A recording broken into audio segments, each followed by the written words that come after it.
मित्रों नमस्कार। आज के इस एपिसोड में हम एक ऐसे विषय के बारे में बातचीत करेंगे जो कि हमारे आपके जीवन में कहीं न कहीं सबको प्रभावित करती है। हम सभी उस प्रक्रिया से अवश्य ही गुजरेंगे और यह एक ऐसी सतत चलने वाली प्रक्रिया है जो सबके साथ जुड़ी हुई है, यानी जिसने जन्म लिया है वह उस स्थिति में अवश्य आएगा। है ये एक बहुत महत्वपूर्ण बात। यह ऐसी प्रक्रिया है जिसको कहते हैं वृद्धावस्था। कौन होता है इसमें? इसमें हमारे बुजुर्ग आते हैं। एक निश्चित आयु उम्र पूरी करने के बाद लगभग काफी संख्या में लोग इस स्थिति में आते हैं। आप सोचेंगे कि आखिर ये कौन सी बड़ी बात है जिस पर इस तरह से विचार किया जाए। वास्तव में यह बड़ी बात ही नहीं है, बहुत महत्वपूर्ण बात है। आप थोड़ा ध्यान दीजिए। अगर कभी आप संयुक्त परिवार में रहे हों या ऐसे जगह पर रहे हों जहां काफी बड़ा मकान रहा हो, उसमें जो हमारे बुजुर्ग हुआ करते थे वह सब पर कितना ध्यान देते थे। जाने अनजाने वह किसी न किसी कठिन परिस्थितियों से निकलने का आपको रास्ता बताते थे। आपको कभी कुछ पूछने की आवश्यकता नहीं पड़ती थी। समस्या आई नहीं कि उसका समाधान वो निकाल देते थे, कारण उनके पास एक लंबे जीवन का अनुभव रहता था।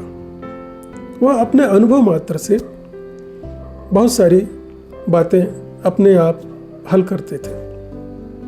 धीरे धीरे जैसे जैसे समय बीतता जा रहा है, एक बड़ी जगह से लोग सिमटते चले आ रहे हैं और सिमट कर तथाकथित रूप से कहते हैं कि हम विकसित इतने हो गए कि बड़े घर से एक छोटे से फ्लैट में आकर रहने लगे।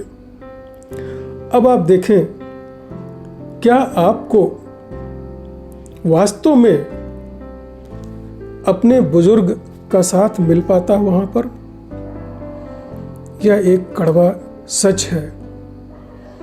तो यह मिलेगा कि यह सुख या ये बात बहुत कम लोगों के साथ लागू हो पाती है।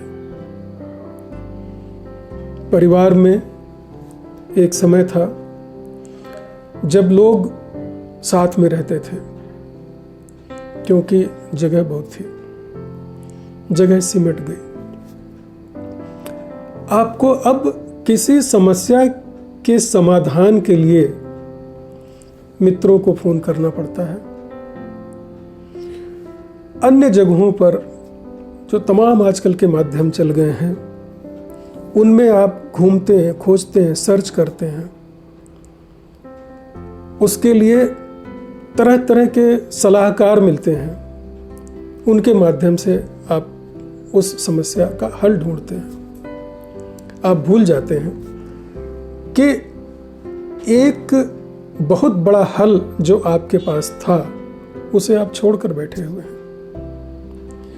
आपको एक छोटी सी घटना मैं बताता हूं। आज के लगभग 20 वर्ष पूर्व हमने एक ऐसे ही बुजुर्गवार का इंटरव्यू लिया था। वह एक उच्च पद से सेवानिवृत्त हुए थे। उन्होंने अपना सारा धन और संपत्ति अपने दोनों बच्चों की पढ़ाई लिखाई में लगा दिया था। सब कुछ बेच दिया था। दोनों बच्चे विदेश में लंदन में रह रहे थे। यह भी अपने बच्चों के पास रहने के लिए गए। जैसा कि इनका स्वभाव था, इन्होंने देखा कि अगर हमने अपने दोनों बच्चों को अच्छी परवरिश दी और दोनों बच्चे आज एक अच्छे पोजीशन में, एक अच्छे पद पर, दोनों डॉक्टर थे, पहुंच गए हैं, तो हम उनके भी बच्चों को यानी अपने पौत्रों को भी एक अच्छा मार्ग दे सकेंगे। और वो देते भी थे, समय समय पर बताते थे बच्चों को। उनकी उम्र हो चुकी थी, काफ़ी उम्रवार थे वो। बस वह यही चाहते थे कि खाने के समय उनको गर्म खाना मिले, रोटियां जो मिले उन्हें वो गर्म मिले। एक दिन उनके कान में उनकी बहू का एक शब्द सुनाई दिया, अरे इस बुढ़े को कब तक गर्म रोटियां हम खिलाएंगे। वह स्वाभिमानी थे। जैसे उन्होंने इस शब्द को सुना, अपने बच्चों से उन्होंने कहा कि ऐसी स्थिति में हम यहाँ नहीं रह सकते हैं। वो वापस भारत चले आए और हमारी मुलाकात उनसे एक अनाथ आश्रम में हुई। और मैं एक बात बताना चाहूँगा मित्रों, जिस समय हम उनकी रिकॉर्डिंग कर रहे थे, हमारे साथ के जितने लोग थे उस रिकॉर्डिंग को देखकर सुनकर बहुत ही भावुक हो गए। बाद में भी उस रिकॉर्डिंग को जब भी लोग देखते थे तो काफ़ी भावुक हो जाते थे। उन्होंने मुझसे यही कहा कि बेटा, क्या आप कभी कभी हमारे पास आ सकते हैं? हम आपको कुछ बातें बताना चाहते हैं, अपने जीवन का अनुभव बताना चाहते हैं। हमारे पास काम तो बहुत रहता था, लेकिन एक दो बार हमने कोशिश किया और मैं उनके पास गया भी।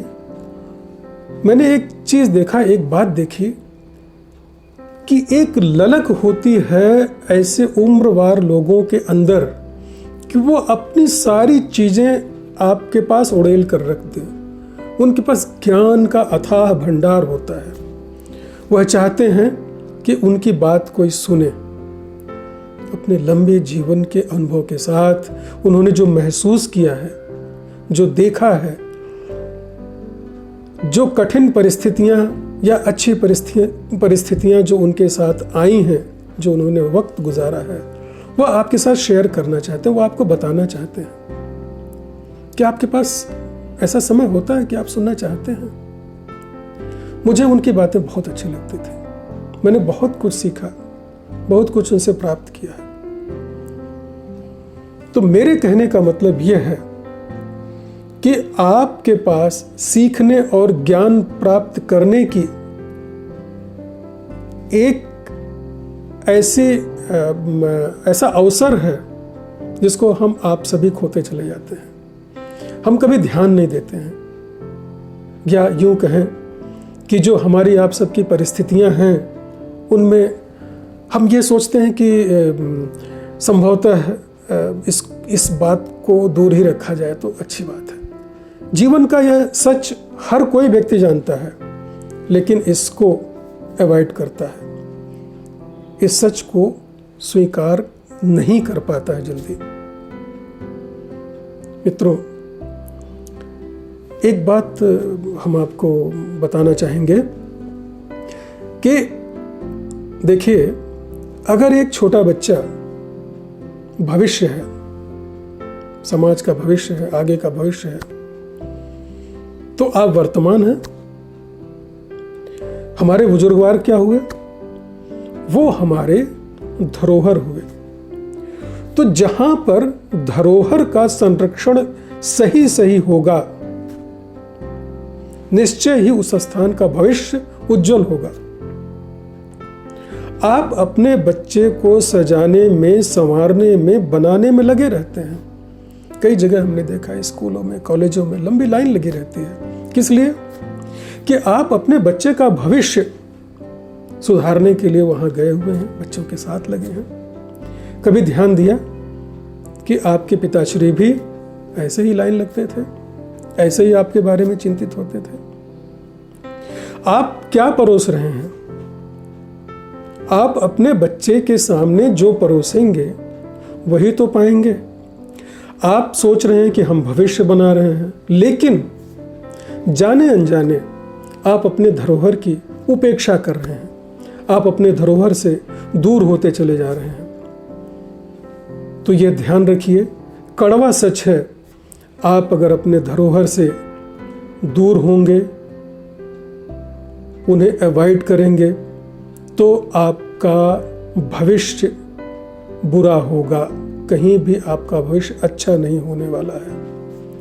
अगर आपको अपने भविष्य की बहुत चिंता है, भविष्य संवारना चाहते हैं, हर कोई चाहता है, यह सुख हर कोई लेना चाहता है, तो आप जितना ही प्यार अपने आने वाली पीढ़ी से करते हैं, उतना ही सम्मान अपनी उस पीढ़ी को दीजिए जो वरिष्ठ हो चुकी है, जो बुजुर्ग हो चुके हैं, जो वृद्ध हो चुके हैं। निश्चय ही मानिए कि अगर आप इनका संरक्षण करते हैं तो इनसे आपको कुछ न कुछ प्राप्ति ही होगी, आपको कुछ न कुछ मिलेगा ही।